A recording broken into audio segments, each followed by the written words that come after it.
I finished Shin Megami Tensei 5 on December 8th, 2021. At the time of writing, it's currently January 25th, 2022.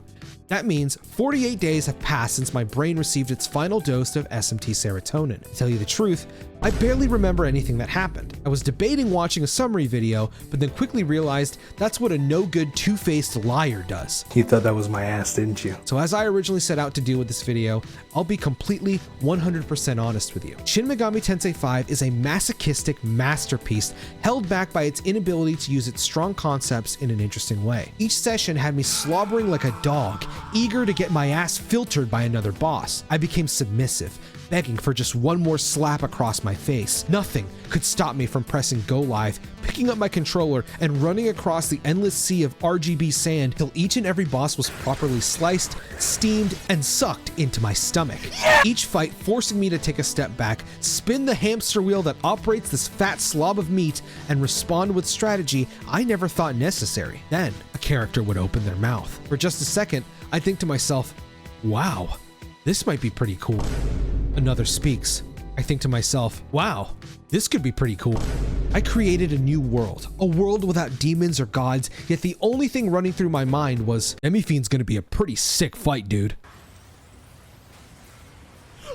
Imagine concocting the perfect breading to dress a piece of chicken, frying until golden brown, then dousing it with ketchup like a child. Shin Megami Tensei 5 constantly caresses your body with genial game design. The best fusion system to ever be pan-fried in Atlus's kitchen. The best battle system Atlus has ever baked in the theoretical oven. The music brilliantly displays the mental state of both the protagonist and the player at every major zone. Shin Megami Tensei 5 reeks of pure genius. Then you notice that Omega Toki Critical invalidates every other Magatsuhi skill. You notice that when you press the jump button while in full sprint, that Atlus has never played a 3D Mario game before. You notice that the most interesting bit of story is locked to an optional side quest with zero voice acting, and proceed to lay in a fetal position, wondering to yourself, I guess Shin Megami Tensei 5 Apocalypse will fix these issues. For every spice lovingly sprinkled over the breading of Shin Megami Tensei 5's crispy bucket of quality, an imperfection arises. The breading doesn't hold, it falls off. But you eat that shit anyway, because no one wastes the crispy bits. One bite into the theoretical tarnished piece of perfectly fucked fried chicken brings me to my middle school years. I was 14, staying over at my friend's house to play Mario Party 6, an activity we partook on a weekly basis. We'll call this friend Yuzuru Atsuda. These sausage sleepovers always had the same 5 people in attendance, us included. We'll call the others Tao Isanokami, Ichiro Dazai, and Demi-Fiend. Every week was a fierce competition, a symphony of male sweat flying in each other's faces, each player perfectly in sync with their partner. Yuzuru would win almost every single game, a prideful but somewhat cocky kid who would defend his consecutive Mario Party win streak with his life. Tao would purposefully throw every lead so that none of us would feel bad. Dazai was annoying. And Demi-Fiend would watch the chaos unfold around him like some kind of freak who gets off on Mario Party. We kept this weekly foray into Goblin gaming for months on end, brutalizing each other as if Snowflake Lake was the battleground for the throne of minigames. When the dust settled and our controllers could no longer take the unnecessary flinging of the sticks, only one question surfaced into each of our minds. Are we gay? At the school lunch table, we turn our heads to Demi-Fiend and ask him, how come you won't play with us? Why do you only watch? Like some kind of freak who gets off on Mario Party. He opens his mouth halfway, then closes it. A slight smirk appears on the right side of his mouth. A slight dribble of saliva seeps from his lips. I'd shit on you, dude. The 4 of us surveyed each other's faces.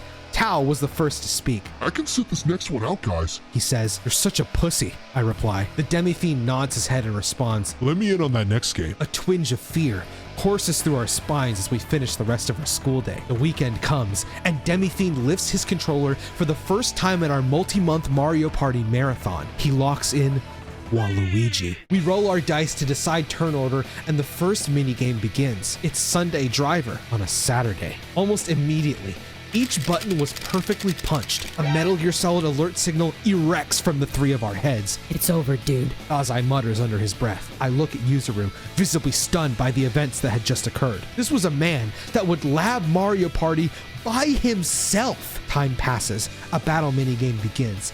Each and every target annihilated. The looks on our faces as we barely managed to score a single point conveys more emotion than accidentally burning your hand while boiling instant noodles. We lost. A week passes. We lost again. A month passes. We lost once more. A year passes. The minute amount of urine which stained my pants should tell you the absolute state of my mind. By this point, Dazai and Tao had dropped out of playing. The sheer sound of Waluigi's voice viciously vaporized their will to go on. Yuzuru and I still believed. We knew that with enough practice, the Demi-Fiend could go down. I started to invite Yuzuru to my house.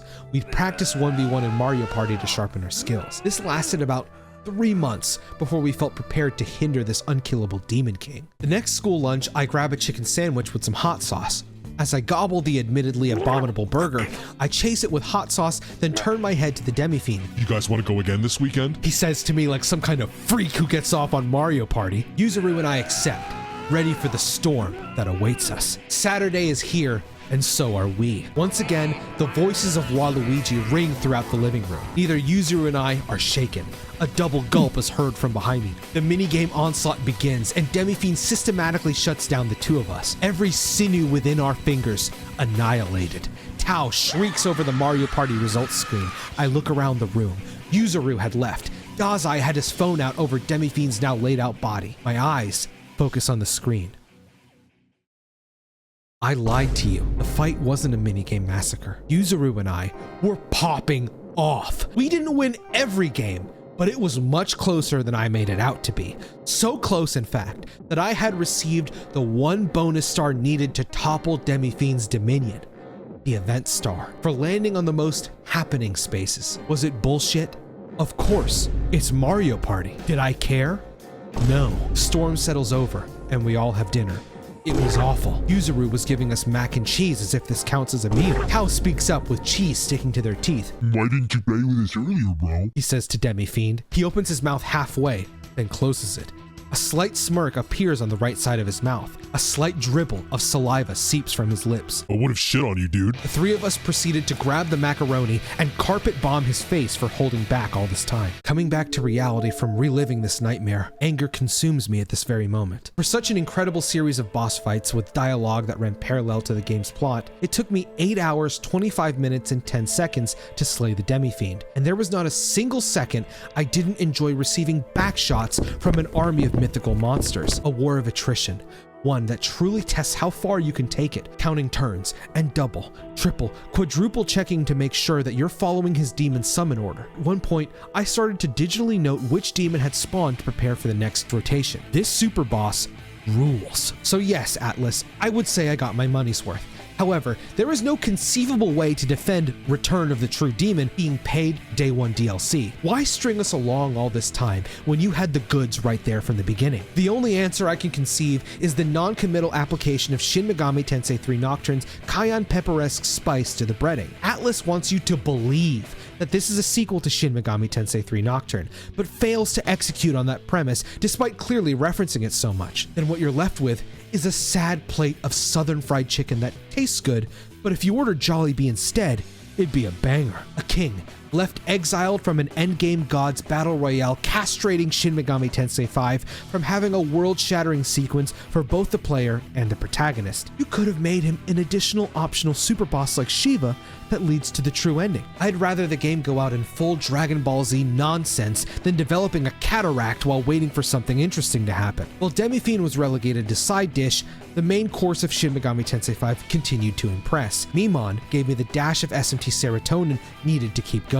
Music would bobble my head omnidirectionally. Abscesses became my favorite way of restricting areas in open world games. Very few series have impacted my life emotionally like Final Fantasy and Persona has, and very few series have piqued my competitive gamer instincts like Shin Megami Tensei has. For me, it's a perfect blend of the two things I look for when I boot up my system and pick a game to sink the next month of my life into. I've made many new friends and reconnected with older ones because of this franchise. The fifth entry in the mainline series definitely does have its shortcomings. Despite that, I cannot deny the addictive atomic wing-like rush to everything else about it that I can confidently say it's in my top 10 games of all time. Chances are, you're watching this because you're excited to play the game yourself. Chances are, you've already beaten the game and just want to watch someone validate your opinion, positive or negative. I'm here to tell you, the viewer, that I, Pinoy, strongly recommend Shin Megami Tensei 5. Now, I do not rate games by number, so instead, I will simply say, with each slurp of the hottest bulldog stir-fried ramen topped with 2 hefty cuts of sublime spam, 2 glistening golden eggs,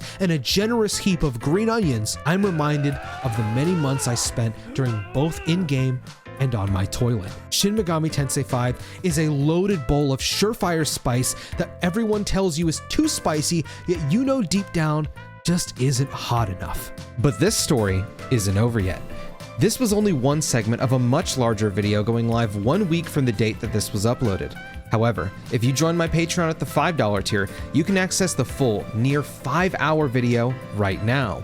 If you enjoyed this video, please leave a like or dislike and let me know. Did you enjoy Shin Megami Tensei 5? Was it worth the wait? I'll see you next week with the final installment in my Shin Megami Tensei 5 video series. Fast forward to November 8th, 2021. My calorically challenged burger gobbling body was slowly consuming my Five Guys burger and fries double bacon cheeseburger with grilled onions, mushrooms, and jalapeno peppers served with Cajun fries dipped in Louisiana hot sauce, quickly assimilating into my next gaming session. I opened the most popular voice over internet protocol application for gamers known as Discord. It was then that I received a direct message from my dear friend, excellent musician, and fellow content creator, Robbie Sunderland. The message simply stated, "I am playing SMT 5. It is too good." To which I replied with my freshly washed and dried hands because I just ate a burger, "Yo, What the fuck? He then proceeded to whet my non-literal appetite by simply responding, "I'm sending you only one picture of my playthrough.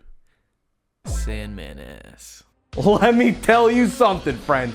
That is a high quality ass. Gazing deep into the sphincter of Sandman. That's when it finally hit me. Are we gay?